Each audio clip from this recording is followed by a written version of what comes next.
No silêncio da madrugada, enquanto tochas inimigas cercavam Betúlia como olhos famintos na escuridão, uma mulher permanecia acordada, ajoelhada, respirando fundo, diante de um destino que faria reis tremerem e sacerdotes se calarem, porque esta não é apenas a história de uma guerra antiga, é a história de uma mulher que a religião tentou esquecer. Uma viúva que se levantou quando todos os homens já haviam desistido, um nome que atravessou séculos carregando medo, reverência e desconforto: Judite. E desde o primeiro instante é preciso entender que nada aqui começa com espadas ou sangue, mas com desespero, sede e fé. Levada ao limite, Betúlia estava cercada. Os reservatórios de água secavam, crianças choravam, anciãos murmuravam que talvez fosse melhor se render. E os líderes da cidade, homens honrados mas cansados, haviam estabelecido um prazo para Deus agir, como se o Criador pudesse ser pressionado pelo relógio humano. E é nesse ponto que a narrativa se torna perigosa, porque quando a fé vira cálculo e a esperança vira negociação, surge alguém disposto a romper todas as expectativas. Judite não era jovem ingênua, nem mulher frágil. Era viúva, rica, respeitada, profundamente devota. Alguém que conhecia as escrituras, os jejuns, as orações e, mais importante, conhecia o coração humano. E quando ela ouve que os líderes pretendem entregar a cidade, se Deus não agir em 5 dias, sua indignação não é barulhenta, é cortante. Ela os confronta com palavras que ainda hoje incomodam. Líderes religiosos, quem são vocês para colocar Deus à prova? Quem são vocês para limitar o Santo de Israel? E naquele momento fica claro que Judite não será apenas uma personagem da história. Ela será o eixo moral dela. Porque enquanto os homens armados pensam em rendição, uma mulher sem espada começa a planejar a libertação. E aqui já surge o primeiro desconforto que atravessou séculos. Judite não pede permissão para ser corajosa. Ela não espera validação institucional. Ela se coloca diante de Deus e assume uma responsabilidade que ninguém mais quis carregar. E é exatamente isso que torna esse livro tão perturbador para certas tradições, porque ele mostra que a fé verdadeira não obedece hierarquias quando estas perdem a coragem. Judite se retira para sua casa, veste-se de pano de saco, cobre a cabeça de cinzas, jejua, ora, chora, não como alguém desesperado, mas como alguém que está se alinhando a algo maior. E enquanto o exército inimigo, liderado pelo poderoso general Holofernes, celebra antecipadamente a vitória, embriagado pelo próprio poder, Judite afia algo muito mais perigoso do que uma lâmina: a convicção. E é nesse contraste que a introdução desta história se torna cinematográfica. De um lado, tendas iluminadas, vinho, arrogância, soldados confiantes. Do outro, uma casa silenciosa, uma mulher em oração. E o espectador atento começa a perceber que o verdadeiro campo de batalha não está fora dos muros, mas dentro do coração humano. Porque esta história nunca foi apenas sobre Israel contra a Síria, foi sobre fé contra a soberba, obediência contra a força bruta, e sobretudo sobre como Deus age quando tudo indica que ele está em silêncio. Judite então faz algo que redefine completamente o rumo da narrativa. Ela se levanta da oração, não para fugir, não para negociar, mas para agir. Ela troca as vestes de luto por roupas elegantes, perfuma-se, arruma os cabelos, não por vaidade, mas por estratégia. E aqui a história começa a tocar em temas que muitos prefeririam não discutir: beleza como ferramenta, inteligência como arma, astúcia como instrumento divino. Judite entende algo que poucos personagens bíblicos entenderam com tanta clareza: o inimigo não cai apenas pela força, cai pelo próprio orgulho. E enquanto ela se prepara, o texto nos convida a encarar uma pergunta desconfortável: por que essa história foi considerada perigosa? Por que foi rotulada como ficção? Por que foi empurrada para as margens da Bíblia por parte da cristandade? Será apenas por erros históricos, ou porque ela revela um Deus que não se limita aos papéis que nós gostaríamos de impor desde os primeiros séculos? O livro de Judite incomodou, não por falta de espiritualidade, mas por excesso dela. Uma espiritualidade que se manifesta em ação ousada, que mistura oração com risco, fé com decisão. E à medida que esta introdução avança, fica impossível ignorar o clima de algo proibido, como se estivéssemos abrindo um manuscrito que deveria permanecer fechado. Não porque é falso, mas porque é poderoso demais. Judite não é apenas uma heroína. Ela é um espelho. E espelhos assustam porque obrigam quem olha a se enxergar, especialmente quando mostram que a coragem pode vir de onde menos se espera. Enquanto Betúlia aguarda o fim, Judite caminha em direção ao começo de algo que mudará tudo, acompanhada apenas por sua serva. Ela atravessa os portões da cidade, não como fugitiva, mas como alguém que sabe exatamente o que está fazendo. E o texto bíblico faz questão de destacar que antes de cada passo decisivo, Judite ora, não pedindo sucesso pessoal, mas pedindo que Deus use sua mão para quebrar o orgulho dos inimigos de Israel. E essa frase sozinha já carrega a semente de todo o conflito teológico que virá, porque Deus não apenas permite a estratégia de Judite, Ele a abençoa. E é aqui que a promessa feita no início deste vídeo começa a se revelar. Esta história não foi removida ou esquecida por acaso. Ela toca em algo profundo demais. O papel da mulher na batalha espiritual, o uso da inteligência como expressão de fé, a ideia de que Deus pode agir fora dos modelos confortáveis. E se você chegou até aqui, já percebeu que esta não é uma narrativa suave. Ela é afiada, provocadora, viva, e ainda nem chegamos ao sangue, nem à espada, nem à decapitação que atravessou a história como um trovão. Porque antes da queda de Holofernes, existe algo ainda mais poderoso acontecendo. A queda da certeza humana de que força sempre vence. Esta introdução não existe apenas para contextualizar. Ela existe para preparar você. Porque os segredos que virão a seguir não são curiosidades bíblicas. São chaves espirituais. Algumas confortam, outras confrontam. E no final, quando o segredo número 1 for revelado, você entenderá por que Judite continua sendo uma das figuras mais subversivas de toda a tradição bíblica. Uma mulher que não esperou ordens, não pediu desculpas e não aceitou que o medo tivesse a palavra final. E agora que o cerco está montado, a easy, tensão estabelecida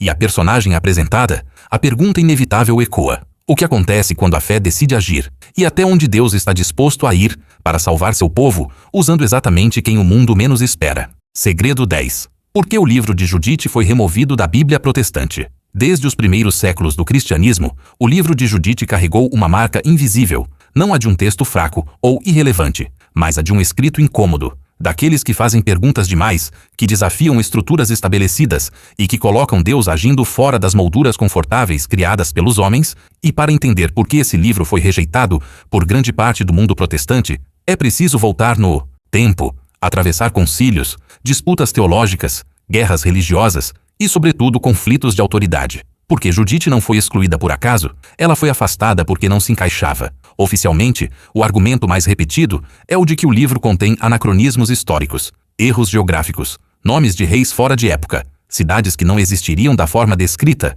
e, de fato, estudiosos reconhecem que o texto não segue o rigor histórico moderno. Mas aqui surge a primeira rachadura nesse argumento, porque a própria Bíblia, em diversos livros aceitos por todos, utiliza linguagem simbólica, narrativa teológica e construções literárias, que não pretendem ser relatórios militares. O objetivo nunca foi satisfazer historiadores, mas transmitir verdades espirituais. Então, por que Judite foi tratada de forma diferente? A resposta começa a aparecer quando avançamos para o século XVI, no coração da Reforma Protestante, quando Martinho Lutero e outros reformadores decidiram retornar ao cânon hebraico para definir quais livros seriam considerados escritura inspirada. Os livros chamados deuterocanônicos, entre eles Judite, foram classificados como úteis para leitura, mas não como base doutrinária. E essa decisão não foi apenas acadêmica, ela foi profundamente política e teológica. Porque ao retirar esses livros, os reformadores estavam também rompendo com a autoridade da Igreja Católica, que havia preservado esses textos por séculos. Mas mesmo isso não explica tudo. Por quê? Outros livros deuterocanônicos não causam o mesmo desconforto narrativo que Judite causa. O que torna Judite realmente perigosa é o que ela ensina sem pedir licença. Uma mulher protagonizando a salvação de uma nação, usando oração, jejum, inteligência, beleza e violência estratégica. Tudo isso sem a mediação de profetas homens, reis ou sacerdotes. Judite não recebe uma ordem direta de Deus, registrada em palavras audíveis. Ela age por discernimento espiritual. E esse detalhe é crucial. Por quê? Coloca a responsabilidade da ação humana em primeiro plano, algo que desafia tradições que preferem uma fé mais passiva, mais controlável. Além disso, o livro apresenta líderes religiosos inseguros, homens piedosos, mas falhos, que estabelecem prazos para Deus agir, algo que Judite denuncia com firmeza. E esse confronto direto com autoridades espirituais ecoa perigosamente em qualquer época, porque sugere que nem todo líder religioso fala necessariamente em nome de Deus quando age movido pelo medo.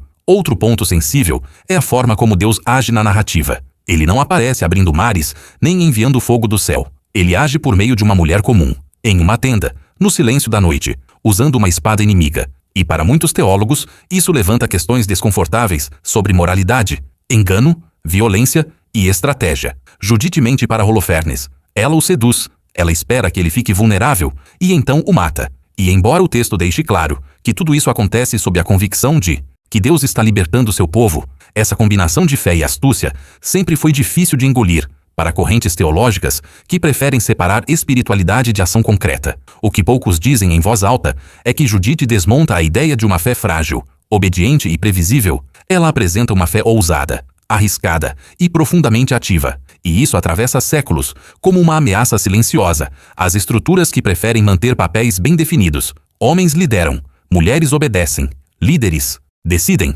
o povo espera. Judite vira essa mesa sem pedir desculpas. Não é coincidência que durante o Concílio de Trento, no século XVI, a Igreja Católica reafirmou o livro de Judite como escritura inspirada, justamente em um momento em que discutia autoridade, tradição e interpretação bíblica, enquanto o mundo protestante seguia outro caminho. E aqui nasce o que muitos chamam de segredo, não porque foi escondido em cofres, mas porque raramente é explicado com honestidade. Judite não foi removida apenas por questões técnicas, ela foi marginalizada porque carrega uma teologia perigosa demais para certos sistemas. Uma teologia onde Deus não depende de estruturas rígidas para agir, onde a fraqueza aparente se torna instrumento de derrota do poder bruto, onde a mulher não é figurante, mas protagonista da batalha espiritual. E quando você entende isso, começa a perceber por que o livro de Judite foi sendo empurrado para notas de rodapé, para apêndices, para leituras opcionais, enquanto outros textos ganhavam destaque. O problema nunca foi apenas se Judite era historicamente precisa.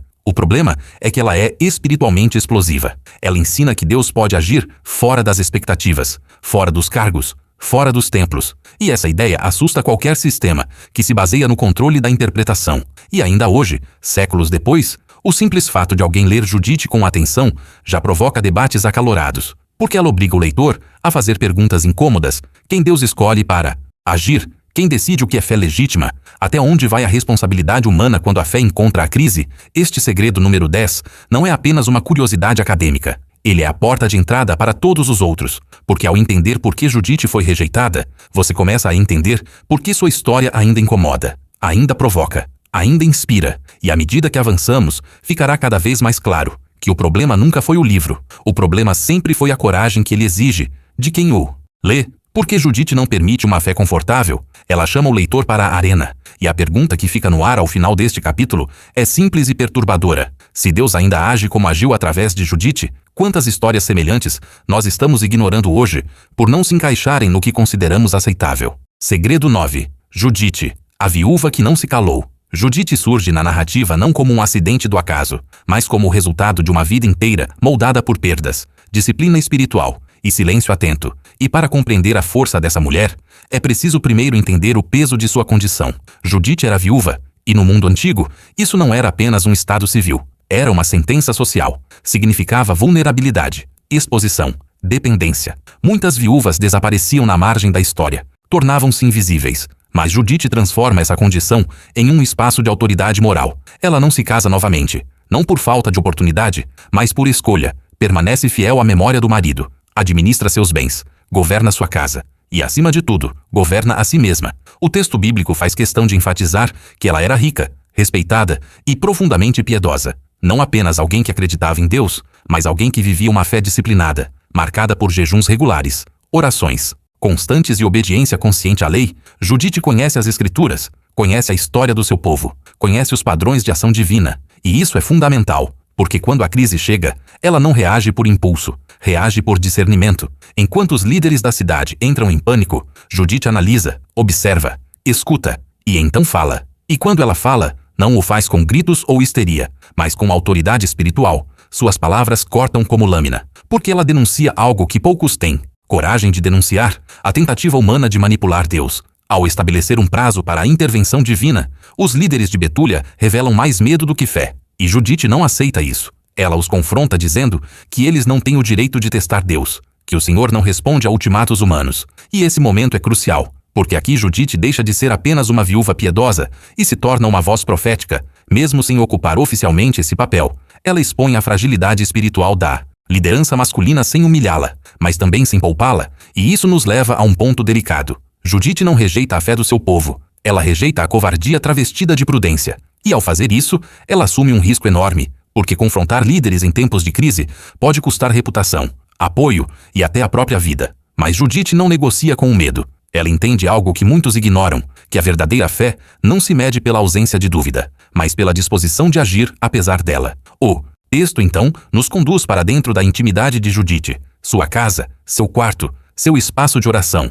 E ali vemos que sua força não nasce da autoconfiança, mas da dependência absoluta de Deus. Judite jejua, veste-se de luto, derrama lágrimas, clama pela memória das alianças feitas com Abraão, Isaac e Jacó. Ela não pede glória pessoal. Ela pede que Deus use sua mão para quebrar a soberba do inimigo. E aqui reside um dos segredos mais profundos da personagem. Judite não se vê como heroína. Ela se vê como instrumento. E isso muda tudo, porque sua coragem não é alimentada pelo ego, mas pela convicção de que Deus ainda age na história. E quando essa convicção se consolida, Judite faz algo que redefine completamente sua identidade diante do leitor. Ela decide agir sozinha, acompanhada apenas por sua serva, sem exército, sem proteção, sem plano de fuga elaborado, apenas com fé, inteligência e uma estratégia que nasce da observação do comportamento humano. E aqui, o texto começa a tocar em um tema que atravessa culturas e épocas: o silêncio imposto às mulheres. Judite vive em um mundo onde mulheres não lideram batalhas, não confrontam generais,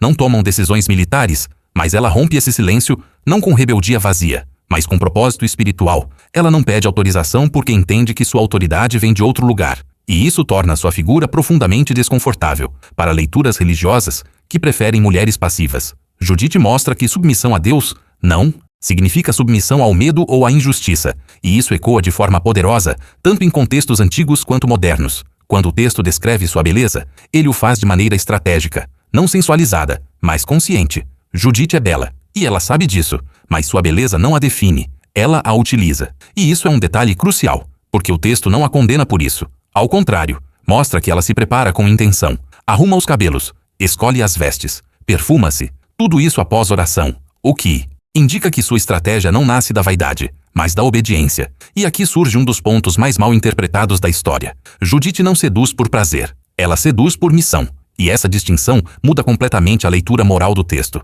Ela não perde sua integridade espiritual ao entrar no acampamento inimigo. Ela a carrega consigo, e isso desafia leituras simplistas que tentam enquadrar sua ação como engano pecaminoso. O texto faz questão de mostrar que Judite mantém seus hábitos alimentares, sua disciplina espiritual. Mesmo no território inimigo, ela não se assimila, ela não se corrompe, ela permanece quem é. E isso reforça a ideia de que sua força vem de dentro, não das circunstâncias. Ao longo deste capítulo, fica claro que Judite representa algo maior do que uma personagem histórica ou literária. Ela é um arquétipo, a viúva que perdeu tudo, menos a fé, a mulher que foi empurrada para a margem, mas encontrou ali um ponto de apoio para agir, a pessoa que ninguém esperava que se levantasse, e que justamente por isso se torna instrumento de libertação. Este segredo número 9 revela que Judite não é poderosa, apesar de ser viúva. Ela é poderosa porque transformou sua dor em discernimento, seu silêncio em escuta, sua fé em ação. E ao final deste capítulo, a imagem que permanece não é a de uma sedutora manipuladora, mas a de uma mulher profundamente consciente de quem é diante de Deus. Alguém que entendeu que o silêncio imposto pode ser quebrado no momento certo, com as palavras certas e com ações que ecoam por gerações.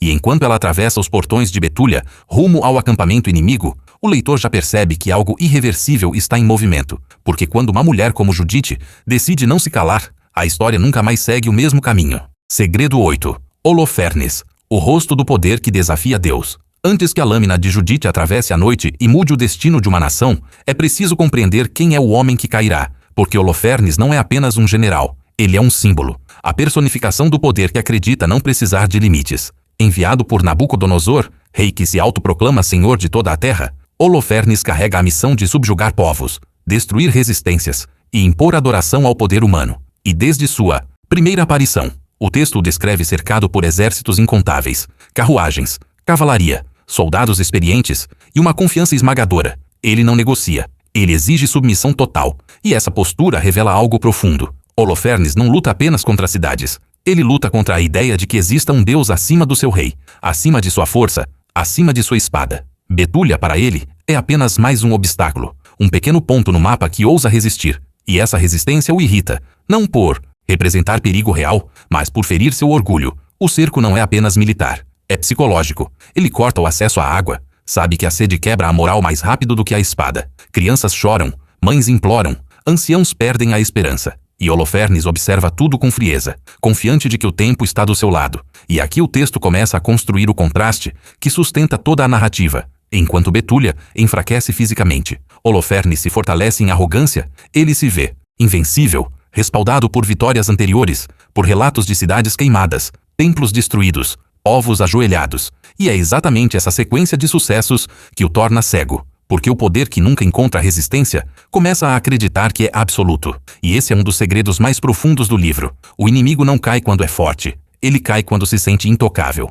Holofernes representa todos os sistemas, governos, lideranças e forças que se erguem contra Deus, acreditando que nada pode detê-los. E o texto faz questão de mostrar que ele despreza o Deus de Israel, quando informado de que aquele povo confia em um único Deus e não em alianças políticas ou força militar, Holofernes ri. Para ele, divindades são apenas ferramentas de controle social, e a ideia de um Deus que protege um povo pequeno e cercado lhe parece ridícula. Essa zombaria não é gratuita, ela estabelece o tom espiritual do conflito, porque Holofernes não será derrotado apenas como general, mas como símbolo da soberba que se levanta contra o sagrado. Sua tenda torna-se o centro do acampamento, um espaço de luxo, banquetes, vinho, música, contraste gritante com a escassez dentro de Betúlia. E aqui o texto usa imagens fortes para reforçar a injustiça da situação. Enquanto um povo sofre sede, o general se embriaga. Enquanto crianças enfraquecem, soldados festejam. E essa assimetria prepara emocionalmente o leitor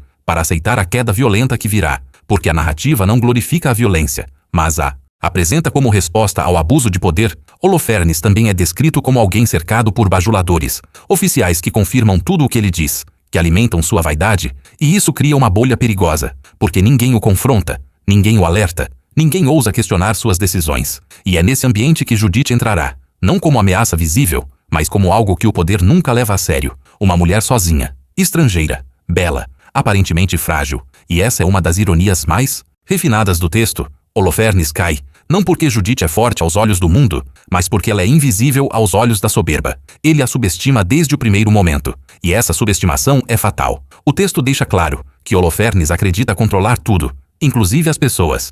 Ele vê Judite como mais uma conquista, mais um objeto que confirma seu domínio. E essa leitura distorcida da realidade é o que o impede de perceber o perigo. Espiritualmente, Holofernes representa a mente que não reconhece limites, que confunde sucesso com aprovação divina, que interpreta poder como direito absoluto. E essa leitura espiritual torna sua queda inevitável, porque a Bíblia, em diversas passagens, deixa claro que Deus resiste aos soberbos, e Judite é um instrumento dessa resistência. Ao aprofundar esse segredo número 8, fica evidente que o livro não constrói Holofernes como vilão caricatural. Ele é convincente, inteligente, estrategista, e justamente por isso sua derrota é tão impactante, porque mostra que nem inteligência nem força garantem vitória quando estão desconectadas da humildade diante de Deus. O cerco de Betúlia, visto sob essa lente, não é apenas uma estratégia militar, é um teste espiritual, para o povo, para os líderes e para o próprio Holofernes. E enquanto os líderes de Betúlia falham ao tentar impor prazos a Deus, Holofernes falha ao acreditar que Deus não existe ou não interfere. Ambos erram, mas apenas um será destruído, porque o erro da soberba sempre cobra um preço mais alto. Ao final deste capítulo, a imagem de Holofernes está clara, não apenas como homem, mas como arquétipo do poder, que se distancia da justiça, da compaixão e da reverência. E isso prepara o terreno para o momento mais chocante da narrativa, porque quando Judite atravessar o acampamento inimigo, não estará apenas entrando na tenda de um general, estará entrando no coração do orgulho humano. E a pergunta que começa a se formar na mente do leitor é inevitável: como algo tão grande pode cair por meio de alguém tão improvável? E a resposta, como o livro deixará claro, não está na espada, mas na mão invisível que conduz a história. Segredo 7. A noite da decapitação. Há momentos na história bíblica em que o silêncio fala mais alto do que qualquer trombeta, e a noite em que Judite entra na tenda de Holofernes é um desses momentos, porque tudo o que foi preparado nos capítulos anteriores converge para esse ponto único, irreversível, carregado de tensão espiritual e humana. Judite atravessa o acampamento inimigo não como prisioneira, mas como convidada. Os soldados abrem caminho, os olhares a seguem, curiosos, desejosos, despreocupados. Ninguém vê ameaça naquela mulher elegante que caminha com passos firmes e olhos atentos. E essa cegueira coletiva já é um sinal de que algo maior está em ação. Holofernes a recebe com interesse imediato, encantado por sua beleza, por suas palavras calculadas, por sua aparente submissão. Judite fala com precisão, não exagera, não tropeça, não demonstra medo. Ela constrói uma narrativa que alimenta exatamente aquilo que Holofernes mais valoriza, a ideia de controle. Ela diz que seu povo será entregue, que conhece os erros espirituais que levarão Israel à derrota, que veio para se salvar. E cada palavra que ela pronuncia encontra eco no orgulho do general, porque ele não quer apenas vencer militarmente, ele quer ser confirmado como inevitável. O texto deixa claro que Judite não improvisa. Ela observa, responde, ajusta. Sua inteligência é tão afiada quanto a lâmina que em breve estará em suas mãos. E enquanto isso, Holofernes se entrega ao vinho. Bebe mais do que nunca havia bebido. O banquete se prolonga. Risos ecoam. O general se embriaga não apenas de álcool, mas de si mesmo. E aqui o contraste espiritual se intensifica. Enquanto Judite permanece sóbria, vigilante, fiel às suas práticas, Holofernes perde o controle. E essa perda não é apenas física, é simbólica. O poder que se embriaga sempre se torna vulnerável. A noite avança. Os servos se retiram. A tenda se fecha. O silêncio cai como um peso. E o texto bíblico descreve esse momento com uma sobriedade que torna tudo ainda mais perturbador. Holofernes está estendido sobre o leito, inconsciente, entregue. E Judite fica sozinha com o homem que simboliza a ameaça total ao seu povo. E antes de qualquer ação, ela ora. Não uma oração longa, não um discurso, mas um clamor direto, pedindo força, pedindo que Deus confirme aquele instante como parte de seu plano. E esse detalhe é fundamental, porque remove qualquer dúvida sobre a motivação da ação. Judite não age por ódio pessoal, nem por vingança. Ela age por obediência, por convicção de que aquele momento define o destino de uma nação. Então ela se aproxima, segura a espada de Holofernes, uma arma pesada, símbolo do poder que o sustentava. E aqui o texto alcança um nível de simbolismo quase insuportável. A mesma espada que destruiu cidades agora será instrumento da queda do seu dono. Judite puxa a espada com dificuldade, posiciona-se, respira fundo, e então desfere o golpe, não uma vez, mas duas, e a cabeça de Holofernes se separa do corpo. O texto não romantiza o ato, não o suaviza, mas também não o glorifica. Ele o apresenta como fato, como consequência, como ruptura definitiva. E nesse instante, o poder que parecia invencível cai em silêncio absoluto. Sem exército, sem gritos, sem glória. Apenas uma mulher, uma espada e um corpo sem vida. Judite envolve a cabeça em um saco, chama sua serva, e juntas deixam o acampamento como se nada tivesse acontecido, passando pelos guardas que dormem,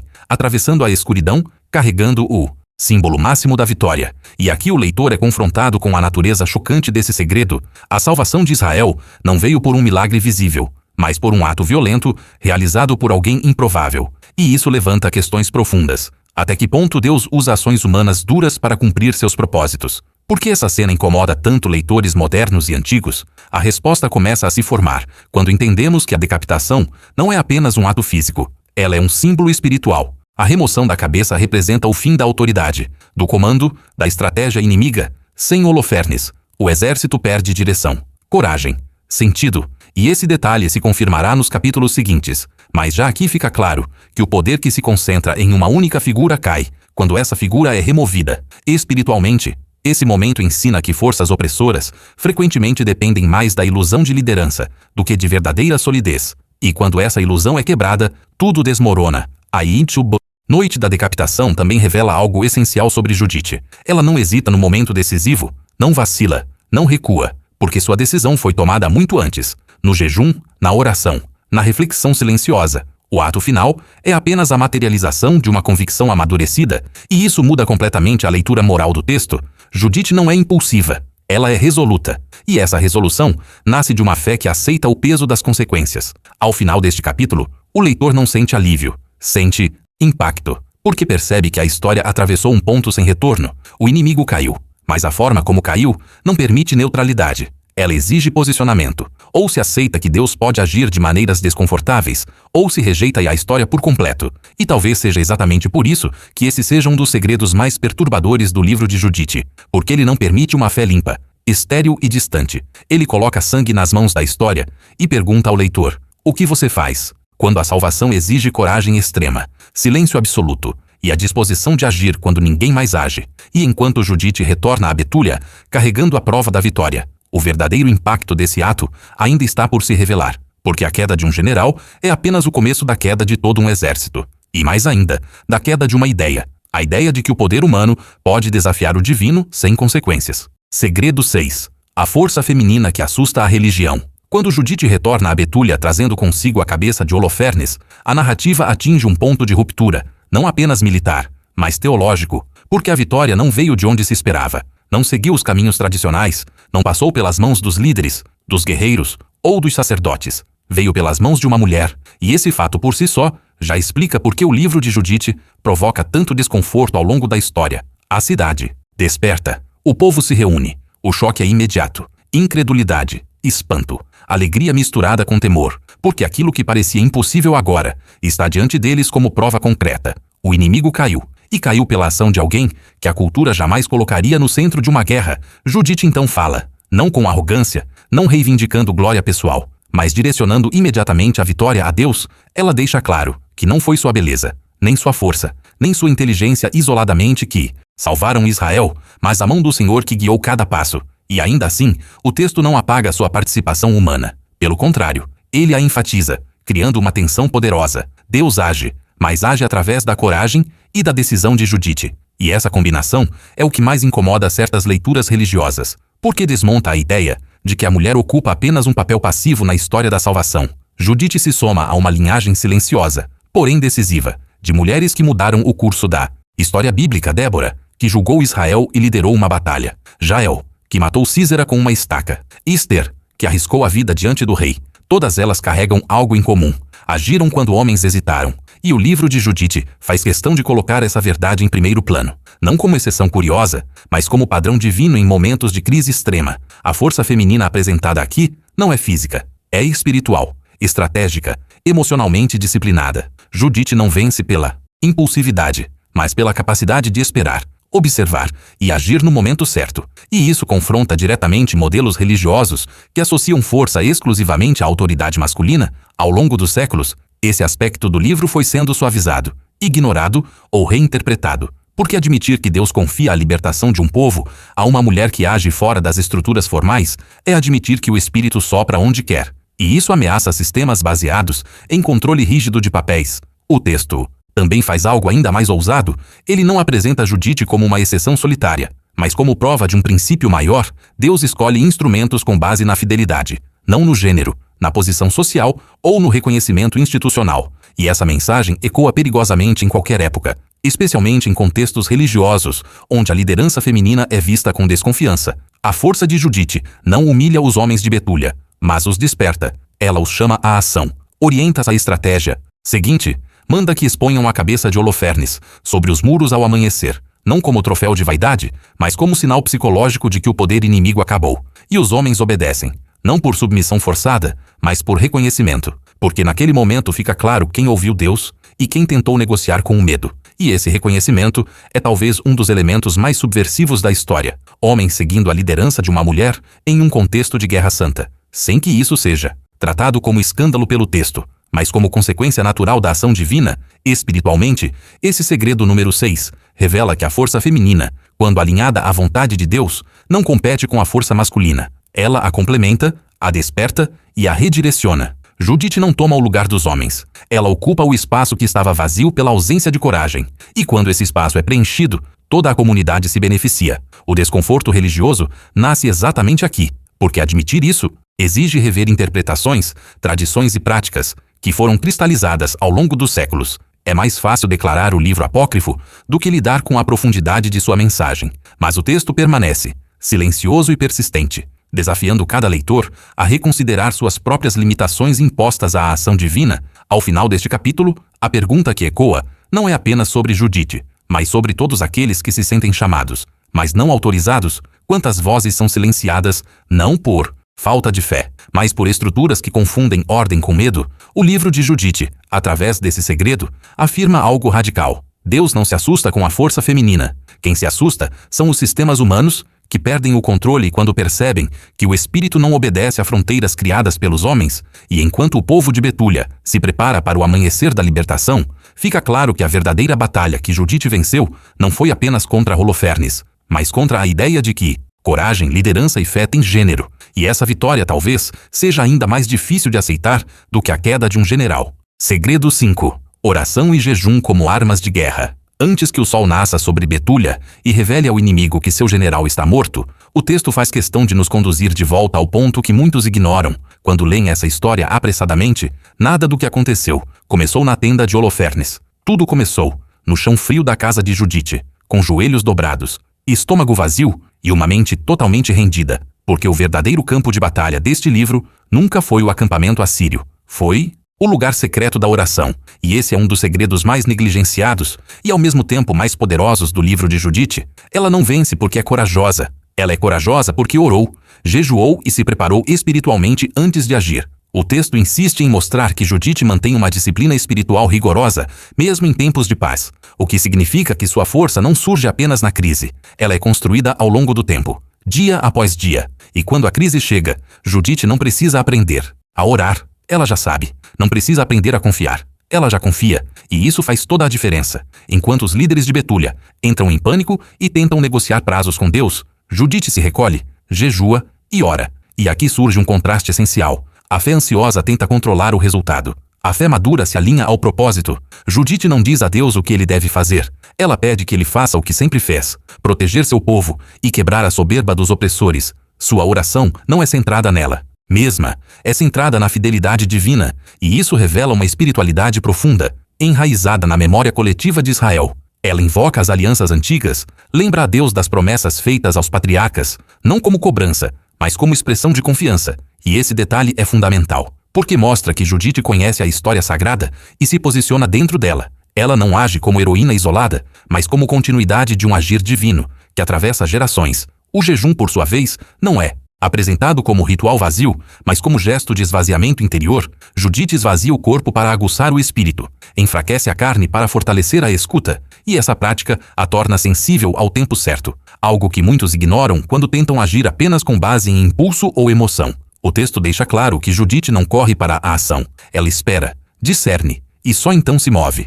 E esse padrão se repete ao longo de toda a narrativa. Antes de falar com os líderes, ela ora. Antes de sair da cidade, ela ora. Antes de entrar na tenda de Holofernes, ela ora. Antes de levantar a espada, ela ora. E isso constrói uma imagem poderosa. Judite não separa a espiritualidade de ação. Para ela, agir sem orar seria imprudência. E orar sem agir seria covardia. E essa integração é o que transforma oração e jejum em armas reais de guerra. Não armas simbólicas, mas instrumentos que moldam decisões, fortalecem a coragem e alinham a vontade humana à divina. Esse segredo incomoda, porque desmonta duas distorções comuns. A primeira é a ideia de que oração substitui ação. A segunda é a ideia de que ação dispensa oração.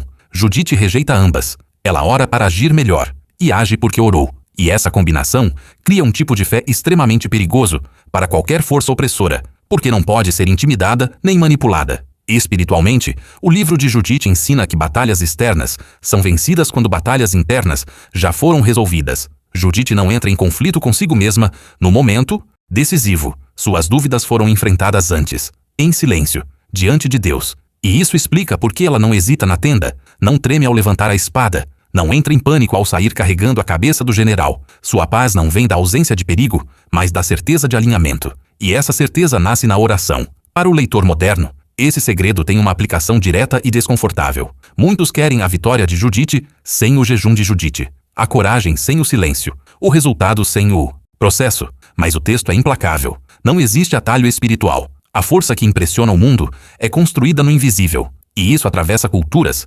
épocas e tradições religiosas. Não importa o idioma, o contexto ou a estrutura social. O princípio permanece. Quem vence por fora, primeiro venceu por dentro. Ao final deste capítulo, fica evidente que a história de Judite não pode ser reduzida a uma narrativa de sedução ou violência. Ela é, acima de tudo, uma história de intimidade com Deus, levada às últimas consequências, e enquanto o povo de Betúlia se prepara para o amanhecer, que revelará a derrota do inimigo, o leitor atento começa a perceber que o verdadeiro milagre não foi apenas a queda de Holofernes, mas a formação de uma mulher, cuja fé foi treinada no silêncio, fortalecida no jejum e manifestada em uma ação que mudou o curso da história. E essa compreensão prepara o terreno para o próximo segredo, talvez um dos mais controversos de todos, porque ele toca diretamente em questões éticas, morais e espirituais que poucos estão dispostos a enfrentar.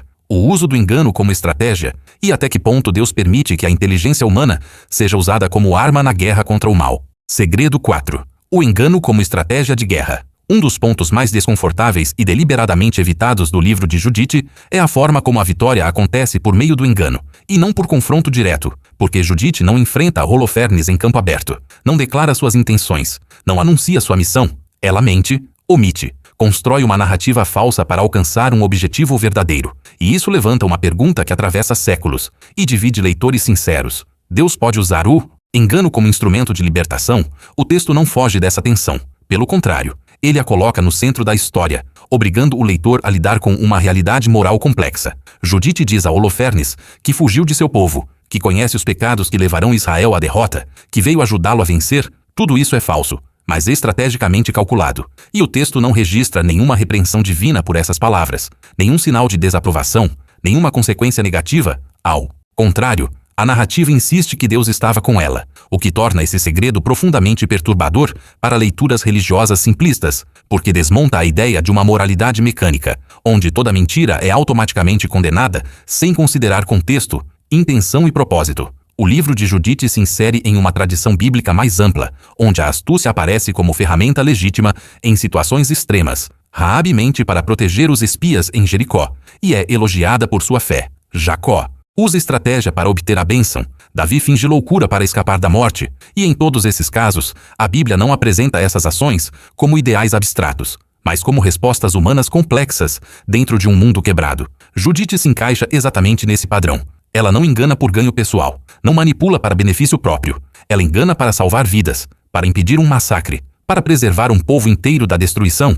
E esse detalhe é fundamental, porque o engano aqui não nasce da malícia, mas da responsabilidade. Judite entende que enfrentar Holofernes com honestidade frontal seria suicídio e condenaria Betúlia. Então ela escolhe a única via possível, a inteligência, a leitura correta do inimigo, o uso do orgulho dele contra ele mesmo, e isso revela um princípio espiritual poderoso. O mal raramente é derrotado apenas pela força bruta. Muitas vezes ele cai quando é exposto à própria soberba. Holofernes acredita controlar Judite, mas na verdade é ele quem está sendo conduzido. E esse jogo de percepções é o verdadeiro campo de batalha do capítulo. O texto mostra que Judite não perde sua integridade espiritual ao usar o engano, porque sua lealdade nunca muda de lado. Ela permanece fiel a Deus, ao seu povo e à sua missão.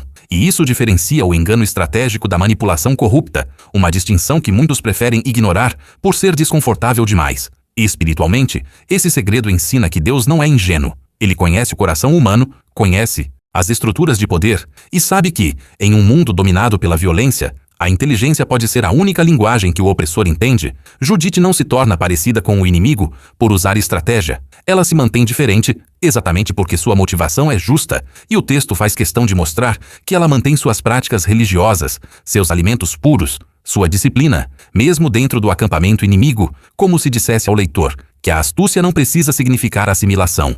É possível agir com inteligência sem perder identidade.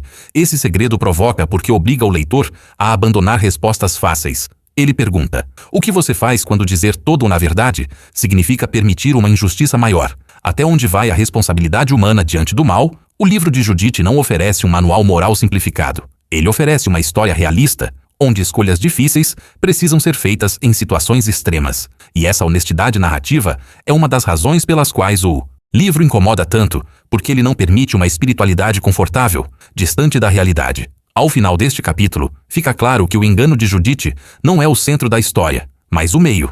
O centro continua sendo a libertação, operada por Deus, através de uma mulher disposta a usar todos os recursos legítimos à sua disposição. E essa compreensão prepara o leitor para um movimento ainda mais profundo da narrativa, porque após a ação humana ousada, o texto fará questão de mostrar algo essencial. Nada disso teria funcionado sem a intervenção divina, sem um alinhamento invisível de circunstâncias, tempos e decisões que escapam ao controle humano. E é exatamente isso que o próximo segredo revelará, quando a mão de Deus se torna evidente não em milagres espetaculares, mas no colapso silencioso do poder inimigo. Segredo 3. A intervenção divina que não faz barulho. Quando o amanhecer rompe sobre Betúlia e a cabeça de Holofernes é erguida sobre os muros, o texto conduz o leitor a uma das viradas mais sutis e profundas de toda a narrativa, porque não há trovões, não há fogo descendo do céu, não há anjos empunhando espadas visíveis, e ainda assim, a mão de Deus está em tudo, de forma tão precisa que se torna impossível atribuir a vitória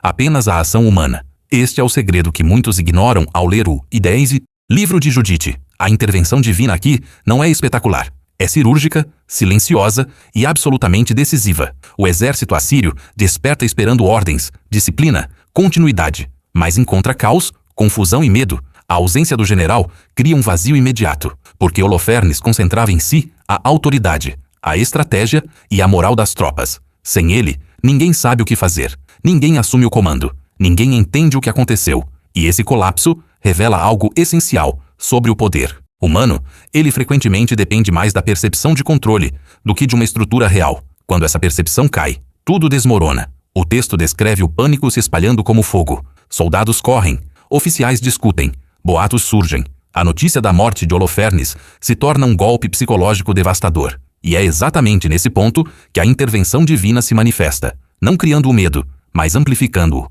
transformando confusão em derrota total. Betúlia, que até então estava à beira da rendição, agora observa o inimigo se desintegrar por dentro. E essa inversão repentina deixa claro que o tempo da ação foi perfeitamente escolhido. Judite não agiu cedo demais, nem tarde demais. Ela agiu no ponto exato em que a soberba do inimigo atingiu o auge, e a fé do povo estava prestes a se romper. Essa precisão não pode ser explicada apenas por planejamento humano. Ela aponta para um alinhamento maior. O texto deixa claro que Deus feriu o inimigo por meio de uma mulher, não no sentido de substituir a ação humana, mas de conduzi-la. E essa nuance é fundamental, porque revela um Deus que coopera com a coragem humana, em vez de anulá-la. Os homens de Betúlia, encorajados pela visão da vitória, saem em perseguição, não para iniciar uma guerra sangrenta, mas para consolidar uma derrota que já aconteceu espiritualmente. O inimigo foge, abandona armas, deixa para trás riquezas, e aquilo que parecia um cerco sem saída se transforma em libertação total, sem que Israel precise enfrentar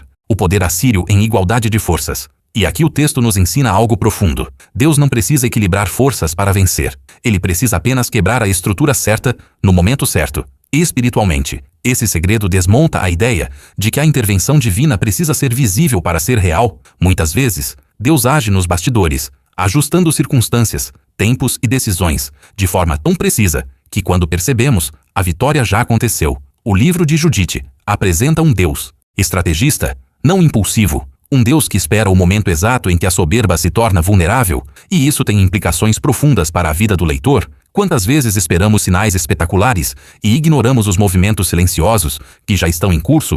Judite não esperou um sinal externo para agir. Ela discerniu o tempo interno, e esse discernimento foi confirmado pelos acontecimentos. Outro detalhe importante é que o texto não atribui a derrota do inimigo à força militar de Israel, mas ao medo que Deus lançou sobre eles, um medo irracional, desproporcional, que os fez enxergar ameaça onde não havia, e esse medo é descrito como vindo de fora deles, não gerado apenas pela lógica da situação. Novamente, uma intervenção invisível, mas inegável. O segredo número 3 revela que Deus não precisa competir com o poder humano. Ele o desmonta. Ele não entra no jogo da força bruta. Ele muda as regras. E isso explica por que Judite precisou agir da forma que agiu. Sua ação foi a chave, que abriu a porta para algo maior acontecer. Ao final deste capítulo, o leitor começa a perceber que a história não glorifica a violência, mas a obediência ao tempo de Deus, a coragem de agir quando tudo parece perdido e a humildade de reconhecer que mesmo quando fazemos tudo o que podemos, a vitória final não está em nossas mãos. E essa compreensão prepara o caminho para um momento de respiro emocional na narrativa, porque após o caos vem a celebração, após o medo vem o louvor. E o próximo segredo nos conduzirá exatamente a isso: o cântico que transforma a guerra em adoração, vitória em memória e libertação em compromisso espiritual, revelando que a história de Judite não termina com a queda do inimigo, mas com a reafirmação de quem realmente governa a história. Segredo 2. O cântico de Judite, quando a guerra se transforma em adoração. Depois do caos, do medo e da fuga desesperada do inimigo, o livro de Judite faz algo inesperado e profundamente revelador. Ele desacelera, silencia o som das armas e direciona o olhar para algo que muitos textos de guerra ignoram: o coração humano após a vitória. Porque para Judite, a libertação não termina quando o inimigo cai. Ela só se completa quando a glória é devolvida a Deus. E é nesse ponto que surge o cântico. Não como adorno poético, mas como declaração teológica. Judite reúne o povo e entoa um hino que ecoa os grandes cânticos da tradição bíblica, lembrando o cântico de Moisés após a travessia do Mar Vermelho e o cântico de Maria, séculos depois. E essa conexão não é acidental. O texto está dizendo que o que aconteceu ali pertence à mesma linhagem de atos salvíficos. A mesma mão que abriu o mar agora derrubou um general. A mesma fidelidade que libertou escravos agora salvou uma cidade sitiada. O cântico de Judite não exalta sua astúcia, sua beleza ou sua coragem. Ele exalta a soberania divina. Ela declara que Deus é aquele que quebra guerras, que humilha os poderosos e que escolhe instrumentos improváveis para confundir os fortes. E essa escolha de palavras é poderosa, porque reafirma tudo o que a narrativa construiu até aqui. Judite reconhece que foi usada, não que venceu sozinha, e essa consciência a protege de algo que derrubou muitos libertadores ao longo da história: o orgulho pós-vitória. Espiritualmente, O cântico funciona como uma âncora. Ele impede que a libertação se transforme em idolatria da própria coragem. O povo é convidado a lembrar, a cantar, a repetir a história, porque aquilo que não é celebrado corretamente acaba sendo esquecido ou distorcido. O texto mostra que o louvor coletivo fortalece a memória espiritual da comunidade, transformando um evento traumático em identidade compartilhada. Judite também faz algo ainda mais profundo. Ela insere a vitória em um contexto maior, lembrando que Deus sempre age em favor dos humildes, dos oprimidos e dos que confiam. E essa universalização da experiência impede que a história se torne apenas um feito local. Ela se torna um princípio. O cântico também reafirma algo essencial. A guerra não foi um fim em si mesma. Ela foi um meio doloroso para restaurar a paz. E isso muda completamente a leitura moral do texto, porque mostra que a violência não é celebrada, ela é superada pelo louvor. A espada dá lugar à voz, o medo dá lugar à gratidão. E esse movimento é crucial para entender o coração da narrativa. Judite não permanece no papel de guerreira. Ela retorna ao papel de adoradora, mostrando que sua identidade não foi moldada pela guerra, mas pela fé. E isso é um detalhe que muitos ignoram. Ela não constrói um legado de poder político, não assume cargos, não se torna rainha. Ela volta para sua casa, para sua vida de simplicidade e devoção. E esse retorno silencioso é tão poderoso quanto a vitória em si, porque revela que o objetivo nunca foi ascensão pessoal, mas fidelidade. O segredo número 2 nos ensina que vitórias espirituais precisam ser encerradas com gratidão consciente. Caso contrário, se transformam em sementes de queda futura. O cântico de Judite sela a libertação, não apenas como fato histórico, mas como confissão de fé. E ao ouvir essas palavras, o leitor é convidado a fazer o mesmo movimento interior, reconhecer que as batalhas vencidas não pertencem apenas à nossa força, mas a graça que nos sustenta. E enquanto o povo celebra, uma última camada da história começa a se revelar, porque por trás de tudo isso existe uma mensagem ainda mais profunda, uma chave interpretativa que transforma o livro de Judite em algo mais do que um relato antigo. Ele se revela como um manual espiritual, um mapa simbólico de guerra interior e exterior. E é exatamente isso que o segredo final irá expor, mostrando que Judite não é apenas uma mulher do passado, mas um arquétipo vivo da batalha espiritual que continua acontecendo em cada geração. Segredo 1. Judite como manual de batalha espiritual. Há um motivo pelo qual o livro de Judite resiste ao tempo, mesmo sendo empurrado para as margens por séculos. E esse motivo se revela plenamente quando entendemos que sua história não é apenas narrativa, é pedagógica, simbólica e profundamente espiritual. Judite não é apenas uma mulher que venceu um general, ela é um modelo de como batalhas espirituais são travadas e vencidas. E esse é o segredo número 1, o mais poderoso e o mais perigoso, porque transforma o livro inteiro em um espelho da vida interior humana. A guerra contra Holofernes não começa fora, começa dentro. Começa quando Judite se recusa a aceitar uma fé baseada em medo. Começa quando ela confronta líderes que tentam limitar Deus. Começa quando ela escolhe oração, em vez de pânico e discernimento, em vez de desespero. Espiritualmente, Holofernes representa tudo aquilo que se levanta contra a fidelidade: orgulho, opressão, vícios, sistemas injustos, pensamentos autodestrutivos, forças que parecem invencíveis porque se alimentam do nosso cansaço e da nossa sensação de impotência. Betúlia representa o coração sitiado, cercado por pressões, ameaças e escassez emocional. E Judite surge como a consciência desperta, que se recusa a negociar com a derrota. Ela mostra que batalhas espirituais não são vencidas apenas com resistência passiva, mas com ação estratégica alinhada à vontade de Deus. O manual que Judite nos oferece é claro. Primeiro vem o discernimento. Ela analisa a situação com honestidade brutal, não nega o perigo nem romantiza a fé. Depois vem a consagração, jejum, oração, silêncio, alinhamento interior. Em seguida vem a decisão, agir no tempo certo, mesmo sem garantias humanas. Depois a estratégia, usar inteligência, conhecer o inimigo, entender seus pontos fracos. E finalmente a execução, agir com coragem total, quando o momento chega, sem hesitação, sem retorno. Esse padrão atravessa toda a narrativa e se repete em inúmeras histórias bíblicas, mas em Judite ele aparece de forma concentrada e visceral. Por isso incomoda tanto, porque não permite terceirizar a fé. Judite não espera um profeta, não aguarda um sinal externo, não transfere a responsabilidade para outro. Ela entende que Deus age através de pessoas dispostas. E isso carrega um peso enorme, porque implica que muitas derrotas espirituais não acontecem por falta de poder divino, mas por ausência de coragem humana alinhada. O papel da mulher nessa batalha é central, não como exceção exótica, mas como revelação de um princípio. Deus frequentemente escolhe aquilo que o mundo considera fraco, para expor a fragilidade do que parece forte. Judite encarna essa inversão. Uma viúva derrotando um general, uma cidade pequena humilhando um império. Silêncio vencendo arrogância. E espiritualmente, isso se traduz em uma mensagem direta para qualquer leitor. Não subestime aquilo que Deus pode fazer através de você, apenas porque você não se encaixa nos modelos tradicionais de força. Judite também ensina que batalhas espirituais exigem disposição para lidar com dilemas morais difíceis. Não existe manual simplista. Agir corretamente nem sempre significa agir confortavelmente. E a fidelidade a Deus pode exigir decisões que serão mal interpretadas, criticadas ou rejeitadas por outros, inclusive por religiosos. Judite aceitou esse risco. E isso a torna ainda mais relevante, porque ela não buscou aprovação, buscou obediência. O segredo número 1 revela que o livro de Judite não é apenas uma história sobre o passado, é um mapa para o presente. Ele ensina que Deus ainda age, que o inimigo ainda subestima o improvável, que a oração ainda prepara o caminho e que a coragem ainda é exigida. E ao compreender isso, o leitor é confrontado com uma pergunta inevitável: qual batalha está cercando sua Betúlia hoje?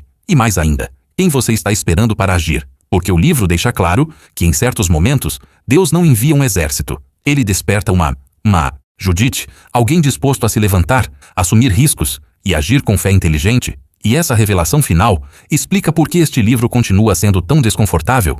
Ele não permite uma espiritualidade passiva. Ele chama para a responsabilidade, para a ação, para a coragem que nasce da intimidade com Deus. E ao final deste capítulo, fica evidente que Judite não venceu apenas uma guerra externa. Ela venceu a batalha mais difícil de todas, a de não se render ao medo quando todos ao redor já haviam se rendido, preparando assim o terreno para o encerramento definitivo da história, onde a pergunta deixa de ser o que Judite fez e passa a ser o que essa história exige de cada um de nós. Deus ainda usa quem o mundo subestima. Quando a poeira da guerra finalmente baixa e o silêncio retorna à Betúlia, o livro de Judite encerra sua narrativa de forma tão profunda quanto começou, não com celebrações intermináveis, não com a exaltação de uma heroína, mas com uma verdade simples e desconcertante. Deus continua agindo através de quem o mundo ignora. Judite não se torna rainha, não assume poder político, não constrói um monumento para si mesma. Ela retorna à sua casa, à sua rotina, à sua vida de devoção silenciosa. E esse detalhe final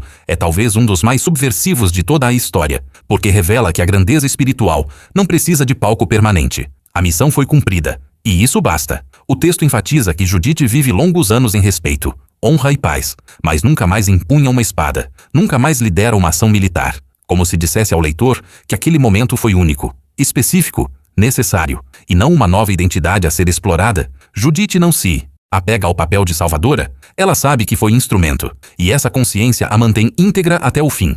Espiritualmente, essa conclusão fecha o arco iniciado no cerco de Betúlia. Começamos com um povo à beira da rendição, e terminamos com uma comunidade restaurada, não apenas fisicamente, mas espiritualmente, porque a história de Judite deixa marcas profundas na memória coletiva. Ela redefine o que significa confiar em Deus, ela expõe o perigo de negociar com o medo, ela revela que fé verdadeira exige ação alinhada, e acima de tudo, ela prova que Deus não está preso a estruturas, cargos ou expectativas humanas. Ele age através de quem está disponível, atento e disposto. O impacto dessa história atravessou séculos exatamente por isso, porque em cada geração existem Betúlias cercadas, Holofernes arrogantes e Judites invisíveis, pessoas comuns, muitas vezes silenciadas, desacreditadas ou subestimadas, que carregam dentro de si a combinação perigosa de fé, inteligência e coragem.